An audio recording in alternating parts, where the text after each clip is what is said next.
Oui, nous avons décidé que c'est Monsieur Gauthier Bouchet qui prendra la parole pour la question préalable. Monsieur Gauthier Bouchet.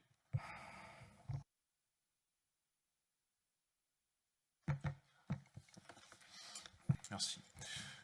Monsieur le maire, mes chers collègues, l'actualité récente de la crise migratoire amène notre groupe, comme semble-t-il d'autres tendances d'élus, d'autres tendances politiques, à demander que la majorité, qui représente ici la parole officielle, en quelque sorte, de la ville de Saint-Nazaire, clarifie sa position sur la politique qui sera sienne durant l'année à venir concernant l'accueil des populations migrantes. Saint-Nazaire accueillait à l'automne 2015 quelques dizaines d'immigrés venus de Syrie, d'Irak et d'Érythrée, après que notre maire David Samzin ait émis le souhait que notre commune assume une sorte de devoir d'accueil, par référence un petit peu facile tout de même à sa devise « Aperit et nemo claudit ». Mais une devise municipale ne saurait pas, selon nous, être un éloge pour n'importe quoi, même si vous semblez y voir une sorte de plaidoyer pour l'ouverture des frontières. Mais passons. De l'autre côté de l'estuaire de la Loire, à Saint-Brévin-les-Pins, les choses sont similaires, mais elles sont pires aussi. Ou bien elles sont meilleures. En fait, ça dépend de quel côté on se place, pas de l'estuaire, mais du spectre politique.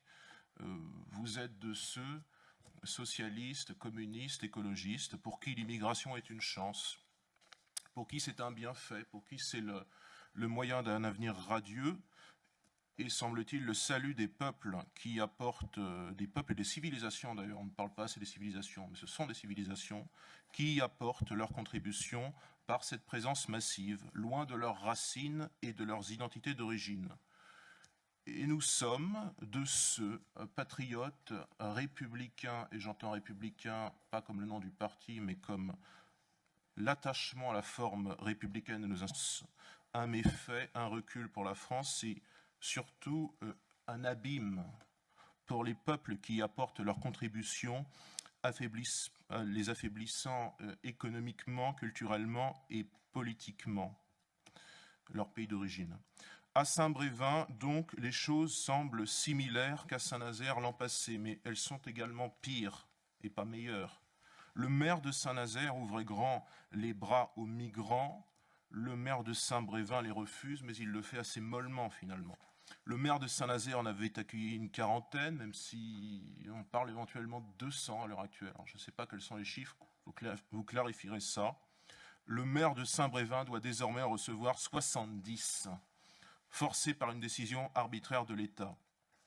Alors face à ce drame humain qui impose des réponses certes humanitaires et tout simplement humaines, mais avant tout politiques, le groupe Saint-Nazaire Bleu Marine vous propose, monsieur le maire, d'affirmer une parole différente de celle qui fut par le passé la vôtre.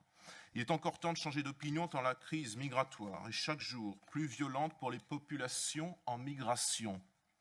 Souvent pour motifs économiques, il faut tout de même le redire,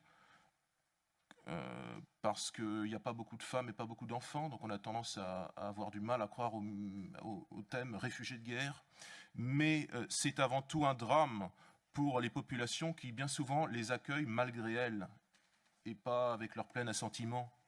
Nous vous proposons donc que notre conseil se rallie à la proposition du maire de Hénin-Beaumont, Steve Briouat. Ah oui, ça vous fait rire. Qu'un homme du peuple puisse avoir été élu maire, ça c'est tout de suite rigolo. Hein. Ça nous rappelle beaucoup de choses. Enfin bon, il a été élu maire, c'est comme ça. Le Parti Socialiste était descendu à 9% aussi. Alors, Steve Briouat a fait une proposition d'une association et d'une charte qui s'appelle Ma commune sans migrants, qui a été déposée il y a quelques jours. Nous en sommes sûrs, monsieur le maire. Vous saurez dire à nos côtés que l'accueil des migrants génère un coût financier et social que nos communes, soumises à la baisse des dotations de l'État, ne peuvent plus supporter. Qu'encore, ils engendrent des tensions graves avec les administrés, qu'ils nuisent à l'ordre public, qu'ils menacent l'exercice des libertés individuelles garanties constitutionnellement, etc., etc. Je ne vais pas vous réciter un tract du Front National, mais notre position est connue, celle de M. Briouat aussi.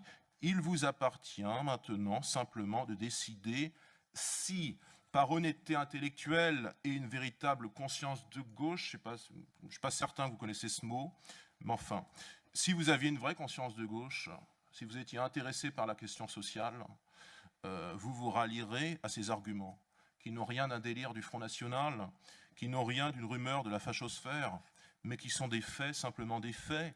Et il y a un siècle de cela, quasiment un an, c'est en 1917, Lénine écrivait dans son livre aux camarades que les faits sont têtus. Et ceci étant dit, monsieur le maire, pour faire suite à votre, je ne sais pas si c'était une motion tout à l'heure ou un communiqué, je ne sais pas très bien, on n'a pas voté en tout cas, pour faire suite à ce texte dans lequel vous expliquez que le Front National fragmentait la société française. Mais au juste, qui fragmente la société française? Est-ce le Front National qui est dans l'opposition depuis 40 ans ou le Parti Socialiste qui alterne avec la droite depuis 40 ans au pouvoir et qui donc fragmente la société française, qui crée les nouveaux fragmentés en quelque sorte? Qui sont les fragmentés? Est-ce que c'est vous, monsieur le maire? Vous n'aimez pas qu'on rappelle votre salaire. Votre salaire est-il faux? Ne gagnez-vous pas 10 000 € par mois? Vous n'êtes pas beaucoup fragmenté. Par contre, il existe de vrais fragmentés. Il existe les nouveaux précaires. Il existe les chômeurs de longue durée. Il existe ces agriculteurs acculés à la faillite. Ces policiers réduits au suicide. Il existe ces étudiantes qui sont obligées de se prostituer pour se payer un logement. Il existe ces chômeurs, aujourd'hui à Belfort et demain à STX Saint-Nazaire. Il existe ces fonctionnaires qui sont harcelés par un management imbécile. Ceux-là sont les vrais fragmentés de la société française. Alors, monsieur le maire, qui est responsable de cette fragmentation de la société? Si c'est vous, vous devez démissionner dans l'instant. Et je me demande, au fond, quand serez-vous un homme public responsable? Merci, monsieur Gauthier-Boucher.